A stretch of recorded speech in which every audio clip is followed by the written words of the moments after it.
नमस्कार, मेरा नाम है आनंद और राइट साइड के आज के एपिसोड में हम लोग बात कर रहे हैं धर्म और परंपरा की। दोनों तो अलग-अलग चीज़ें होती हैं, लेकिन कई बार जब हम लोग इसे भारत के संदर्भ में देखते हैं, तो ये दोनों एक ही जैसी चीज़ें लगती हैं, बिल्कुल एक जैसी मिलती-जुलती सी हैं। कई बार दोनों चीज़ें एक-दूसरे में इतनी घुल-मिल गई हैं कि इन्हें अलग-अलग करके देख पाना भी मुश्किल हो जाता है। तो आइए हम लोग धर्म और परंपरा की बात करते हैं और सबसे पहले देखते हैं कि ये दोनों एक जैसी कैसे हैं। किसी भी त्योहार के बारे में आप सोचिए, किसी भी त्योहार के बारे में जब आप सोचेंगे तो आपको पता चलेगा कि त्योहार मनाया जाना जो है, उसके पीछे कहीं न कहीं धार्मिक वजहें होती हैं और त्योहार कैसे परंपराओं को समझने का एक आसान सा तरीका जूते उतारना हो सकता है। भारतीय लोग घरों के बाहर जूते उतार कर और फिर अंदर आते हैं। अगर देखिएगा कि भारतीय जो परंपराएँ हैं, उसके हिसाब से भारत एक कृषि प्रधान देश रहा है और कृषि प्रधान देश होने की वजह से लोग अक्सर खेतों से वापस आ रहे होते थे। काम से वापस आने का मतलब उनके लिए अपने खेतों से वापस आना होता था और खेती में भी चावल की खेती या जिसे धान की खेती कहते हैं, वो भारत में ही शुरू हुई थी और उस धान को फिर कूट-पीस कर चावल बनाया जाता है। तो जो चावल खेतों में उपज जिन जिन शादियाँ दिखाते हैं या विवाह होते हुए दिखाते हैं, उसमें जैसे 7 फेरे लग रहे होते हैं। क्या आपने खुद अपनी शादी में वैसे 7 फेरे लिए थे? किसी और की शादी में वैसे 7 फेरे देखे हैं क्या? थोड़ा बहुत अंतर के साथ इस रस्म का मनाया जाना देखा होगा या इस रिवाज का पालन आपने देखा होगा, मगर थोड़े बहुत अंतर के साथ होता है ये। ऐसे ही जो वरमाला की रस्म होती है, अगर आप 1-2 पीढ़ी पहले के लोगों से पूछें कि आपने वरमाला आपकी शादी में हुई थी, तो आपको पता चलेगा कि वरमाला भी कोई बहुत पुरानी रस्म नहीं है। 1 या 2 पीढ़ी में मुश्किल से पिछले 50 भी नहीं कहिए कि 20 या 30 वर्षों में कहीं से ये हर एक शादी में आपको नज़र आने लगी है। जिन खेतों में से चावल उपजता है, जहाँ से धान आता है, वहाँ अक्सर कीचड़ होता है। अब ऐसे में आप गंदे पैरों से वापस आएँगे, जब भी खेतों से वापस आ रहे होंगे, जूते अंदर अगर आप लेकर आ गए, तो सारी गंदगी भी पूरी अंदर चली आएगी। इसीलिए जूते अक्सर बाहर उतार दिए जाते थे, चप्पल या अगर कुछ पाँव में पहन रखा हो तो, और फिर हाथ-पाँव धोकर घर के अंदर आते थे। ये धीरे-धीरे परंपरा में आई। परंपरा में आते-आते फिर आज की तारीख में हम देखते हैं कि मंदिरों या घरों के बाहर जूते उतार कर जाना तमीज़ या कहिए कि आपके संस्कारों का परिचायक होता है। ये धार्मिक कहीं से भी नहीं है, लेकिन ये परंपरा है। भारत की ही दूसरी भी परंपराओं में जो कि हमारे त्योहारों से जुड़ी होती है, वहाँ भी आप इसे देख सकते हैं। उदाहरण के तौर पे इस बार हम लोग होली को ले लेते हैं। होली के पीछे जो धार्मिक कहानियाँ जुड़ी हुई हैं, उससे सभी लोग वाकिफ़ होते हैं। ये प्रहलाद और होलिका, हिरण्यकशिप और इसके अलावा नरसिंह अवतार के जन्म की कथा है। तो ये जो धार्मिक कथा है, ये हर जगह आपको वही मिलेगी। लेकिन अगर आप देखें कि इसे मनाया कैसे जाता है, तो इसे मनाया जाना परंपरागत होता है। दक्षिण भारत के बहुत से इलाकों में आप इसे मनाए जाते हुए नहीं देख सकते। इसे मनाए जाने के पीछे जो कारण हैं, अगर उनकी तरफ देखेंगे तो आप सामाजिक, आर्थिक या फिर पर्यावरण से जुड़े मुद्दों पर आ जाते हैं। भारत में अगर मार्च का महीना देखें तो ये वो वक़्त होता है जो गर्मियों के शुरू होने का वक़्त होता है। करीब-करीब इसी वक़्त जो वन विभाग होता है भारत का, वो एक चेतावनी या कहिए कि लोगों को सावधान करना शुरू कर देता है, क्योंकि इसी वक़्त तेज़ हवाएँ चल रही होती हैं, मौसम काफ़ी सूखा होता है और जंगलों में आग लग सकती है। परंपरागत तौर पर भारतीय या हिंदू ऐसा नहीं मानते कि जो भी चीज़ें ज़मीन पे उपजी हुई हैं, वो सब मनुष्यों के भोग के लिए हैं। इन सभी चीज़ों का ध्यान रखना भी उनकी संस्कृति का हिस्सा होता है। इसलिए जंगलों में आग ना लगे या फिर उनके घर के आस-पास कहीं आग फैले ना, इसका ध्यान रखने के लिए वो सबसे पहले क्या करेंगे? सबसे पहले शायद वो आस-पास से सारी लकड़ी जैसी चीज़ें या फिर ऐसी चीज़ें जो आग को खुराक देती, उसे एक जगह इकट्ठा करेंगे और जला देंगे। जो होलिका दहन हम लोग देखते हैं, उसमें पूरा समुदाय इकट्ठा होकर अपनी निगरानी में ऐसी सारी चीज़ों को जला देता है। इसके अलावा पानी के छिड़काव से जहाँ रिहायशी इलाके होते हैं, उसके आसपास आर्द्रता थोड़ी बढ़ जाती है। इस आर्द्रता के बढ़ने से आग लगना थोड़ा-सा मुश्किल हो जाता है या आग का फैलना थोड़ा-सा कठिन हो जाता है। तो जब आप देखेंगे कि ये कैसे पर्यावरण के मामले में आम लोगों को सोचने के लिए मजबूर करने वाला, या फिर आम लोगों के लिए पर्यावरण के बारे में सोचना या कुछ करना रुचिकर बना देने का एक तरीका भर था, तो आपकी समझ में आएगा कि ये पानी की उतनी बर्बादी नहीं है जितना कि कहा जाता है। जंगल में अगर आग लगती तो पर्यावरण को कहीं ज़्यादा खतरा होता, जबकि इस तरीके से पानी के इस्तेमाल से उस खतरे को थोड़ा-सा टाल दिया गया है। तो जिसे हम लोग रिस्क मिटिगेशन कहते हैं, यहाँ वो किया जा रहा होता है, और ये बिल्कुल परंपरा का हिस्सा है। धार्मिक कहानियाँ तो ऑफ कोर्स इससे जुड़ी हुई हैं। जो शुरुआत में हम लोग विवाह की बात कर रहे थे, अगर हम लोग उसी पे थोड़ा और आगे चलें, तो हम लोग देखते हैं कि विवाह में जैसे परंपराओं की बात होती है, तो कैसे परिधान पहनकर आप विवाह कर रहे होंगे, ये बिल्कुल परंपरा का हिस्सा होता है। इसके अलावा अगर आप देखें कि शादियाँ दिन में हो रही हैं या रात के वक़्त हो रही हैं, तो वहाँ भी आपको अंतर नज़र आ जाएगा। आपको दिखेगा कि उत्तर भारत का वो हिस्सा जो अक्सर विदेशियों के आक्रमण झेलता रहा, वहाँ पे शादियाँ रात में होने लगी।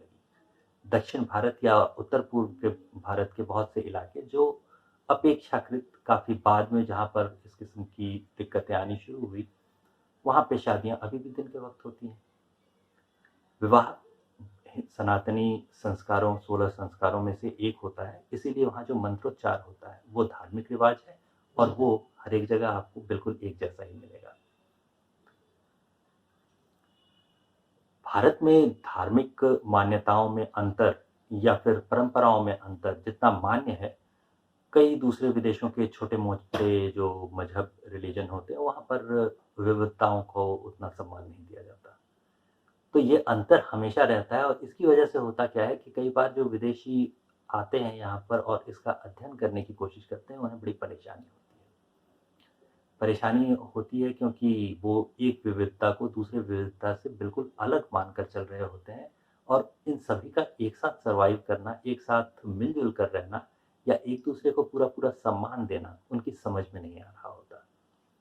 वो मेरा सबसे बेहतर है और बाकी सबका बिल्कुल गलत है, इस अवधारणा के साथ आते हैं, इसलिए दिक्कत तो होनी ही है। अगर आप अभी हाल तक की किताबों या फिर दूसरे विद्वानों ने जो अध्ययन किए हिंदुओं के बारे में, उनको अगर आप देखेंगे तो आपको ये अंतर बहुत स्पष्ट नज़र आ जाएगा। जैसे कि अभी हाल में मैकडैनियल ने एक किताब लिखी थी। अ, उन्होंने जो भारतीय लोगों का और हिंदुओं का विशेषकर अध्ययन किया, तो हिंदुओं को समझने के लिए उन्होंने उसे 6 हिस्सों में बाँटने की कोशिश की। पहला हिस्सा था फ़ोक, यानी लोक विधाओं में जो धर्म की मान्यताएँ हैं, जैसे कि आपके ग्राम देवता होते हैं, या फिर कहीं पर कोई पत्थर शिला रखी होती है और वहाँ पे एक छोटा-सा मंदिर बनाकर, या कभी-कभी पेड़ के नीचे भी वहाँ पूजा-पाठ हो रही होती है। लिखित परंपराओं में इसका बहुत ज़्यादा ज़िक्र नहीं आता, लेकिन ग्रामीण परंपराओं में ये जीवित है। उन्होंने कोशिश की कि इसे वैदिक काल से पहले की चीज़ें मानकर या पुरातन पद्धतियाँ मानकर इन्हें हिंदुओं में शामिल रखा जाए, और इस हिसाब से उन्होंने इसका अध्ययन किया। इसके आगे वो आ गए श्रौत परंपराओं पर, यानी श्रुति की परंपराएँ, जिन्हें वैदिक परंपराएँ कहते हैं। इसके बाद उन्होंने स्मार्त परंपराओं को जोड़ना शुरू किया, जिसमें उनके हिसाब से जो वेदांत होते हैं वो आ जाते हैं, अद्वैत या दूसरे ऐसे सिद्धांत जितने हैं सभी, उन सबको उन्होंने यहाँ डाला। इसके अलावा उनके पास था यौगिक, यानी योग से जुड़े हुए पातंजलि सूत्रों को मानने वाले। अब ऐसे लोग भारत में कहाँ होते हैं जो सिर्फ पातंजलि के सूत्रों को अपना धर्म मानते हैं। अ, उनकी इतनी बड़ी आबादी से मेरी कभी मुलाकात हुई नहीं कि मुझे ऐसा लगे कि ये एक अलग विधा या एक अलग पद्धति है। मगर खैर, अब मैकडैनियल लिखते हैं तो ठीक है, मान लेते हैं फिलहाल के लिए। इसके आगे थोड़ा और बढ़ के उन्होंने धार्मिक पद्धतियों की बात की। इन धार्मिक पद्धतियों को समझाने का उनका तरीका था कि ये सारे लोग कर्म फल के सिद्धांत में विश्वास करने वाले लोग होते हैं, विवाह जैसे संस्कार जो होते हैं उनका पालन करते हैं, और अंतिम जो उनका हिस्सा था वो थी भक्ति। अगर किसी, जिसे आप प्रैक्टिसिंग हिंदू या अभ्यास करने वाला एक सनातनी कहते हैं, उससे अगर आप पूछेंगे तो उसे इन सारे अंतरों पर हंसी आ जाएगी। ये बिल्कुल बचकाना या बेवकूफ़ी भरा तरीका है। मेरे ख्याल से हम लोग बच्चों को भी इस तरीके से तो बिल्कुल नहीं सिखाएंगे। इतने सारे अंतर होते ही नहीं। जो एक कर रहा होता है वही बिल्कुल दूसरा भी कर रहा होता है। यानी भक्ति वाला जो हिस्सा होता है वो थोड़ा बहुत करीब-करीब ये जो बाकी के 5 थे उन सभी में आपको शामिल दिखेगा। ऐसे ही योग यानी पतंजलि योग सूत्र की जो अवधारणाएँ होती हैं, जो उसके 8 अंग होते हैं, उनका पालन करते हुए भी आपको सारे के सारे हिंदू दिख जाएँगे। या कहिए कि थोड़े बहुत अंतर के साथ थोड़ी बहुत कम मात्रा में कोई कर रहा होगा, थोड़ी थोड़ी ज़्यादा मात्रा में कर रहा होगा। इस तरह से आपको सभी लोग करते हुए दिख जाएँगे। तो ये अंतर असल में होता नहीं, मान लिया गया है और इस पे हँसा जा सकता है सिर्फ़, ये आपको समझ में आ जाएगा। थोड़ा और आगे चलते हैं। मैकडेनियल के अलावा भी कई विदेशियों ने ऐसी कोशिश की, जैसे गेवियन फ्लड ने अभी हाल में कई किताबें लिखी हैं इस मुद्दे पर। गेवियन फ्लड एक कैम्ब्रिज यूनिवर्सिटी के हिंदू धर्म के प्रोफ़ेसर हैं और उन्होंने जो किताबें लिखी है, उनमें भी आप देखेंगे तो आपको बहुत सी ऐसी चीज़ें मिलेंगी जो एक प्रैक्टिसिंग हिंदू या फिर अभ्यास करने वाले सनातनी के लिए समझ में आनी थोड़ी-सी मुश्किल हो जाती है। या कह लीजिए कि उन पर विश्वास करना थोड़ा-सा मुश्किल हो जाता है। ये सारी चीज़ें जो है प्रैक्टिकली हम लोगों के हिसाब से एग्ज़िस्ट नहीं करती, ये सारे डिफरेंसेस होते ही नहीं। अगर आप सोचेंगे कि ये होता क्यों है, ऐसा क्यों हो रहा है या फिर ये अलग-अलग करने की कोशिश क्यों है, जिससे हम लोगों को समस्या होती है या फिर हम लोगों को आपत्ति होती है, तो आपकी समझ में आएगा कि भई ये जो ट्रेडिशंस हैं, ये जो कल्चर या फिर संस्कृति का हिस्सा हो गए हैं, ये इतने लंबे समय से हमारी संस्कृति का हिस्सा रहे हैं कि इन्हें अलग-अलग करके देख पाना बहुत मुश्किल काम है। 2000 साल यानी कि आप जिसे दूसरे धर्मों के उदय का समय कह सकते हैं, उससे भी करीबन 2000 साल पहले से ये परंपराएँ चली आ रही हैं। अब इतने लंबे समय से लगातार जो जीवित हो परंपरा, उस परंपरा में से उतने ही लंबे समय से चले आ रहे किसी धर्म को अलग कर पाना बहुत ही मुश्किल काम है। इसलिए धर्म शब्द को भी जब हम लोग देखते हैं, तो अकेले धर्म शब्द ही कम से कम 6 अलग-अलग अर्थों में प्रयुक्त होता हुआ दिख जाता है। ऐसा कई अदालतें और दूसरी जगहों पर भी माना जाता है, इसीलिए चलिए हम लोग 5-6 अर्थ हैं धर्म के, ये तो मान ही लेते हैं। संस्कृति में धर्म के अलावा भी कई चीज़ें आ जाती हैं। स्थानीय संस्कृति की अगर बात करें तो उसमें नृत्य कलाएँ आएँगी, उसमें हो सकता है इलाके के नाटक आएँ, वहाँ के गायन आएँ। तो अब यहाँ आप देखेंगे कि भारतीय जो नृत्य कलाएँ होती हैं, उसमें जो मंचन किया जा रहा होता है, वो किसी न किसी अक्सर पौराणिक गाथा से आता है। तो अब फिर से यहाँ पे धर्म आपकी संस्कृति में मिल गया। अगर आप गायन देखेंगे तो चैती जैसी गाने को हम लोग पहचानते ही इसीलिए हैं क्योंकि वो हो रामा से शुरू होता है। तो वहाँ भी आपका जो धर्म था वो आ घुसा है। अगर आप लोगों के अभिवादन का तरीका देखें तो भाषा में भी धर्म आ घुसा है क्योंकि अभिवादन करने के तरीके में राम राम कह देना या जय श्री कृष्ण कह देना अभिवादन का एक आम तरीका है हिंदुओं के लिए। तो दोनों में अंतर बहुत कम रह गया है।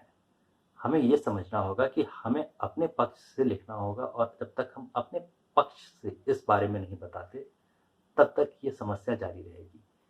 जैसा कि एक मशहूर नाइजीरियन कहावत में भी कहा जाता है, जब तक शेर शिकार की कहानियाँ खुद नहीं सुनाने लगता, तब तक शिकार की कहानियों में शिकारियों का महिमा मंडन तो होता रहेगा। तो चलिए ऐसे ही मुद्दों पर हम लोगों की चर्चाएँ और आगे भी जारी रहेंगी। मिलते हैं फिर अगले एपिसोड में। राइट साइड देखते रहिए और अगर हम लोगों को आपने सब्सक्राइब नहीं किया है, तो हमारा निवेदन रहेगा कि आप हमारे चैनल को सब्सक्राइब भी कर लें। नमस्कार।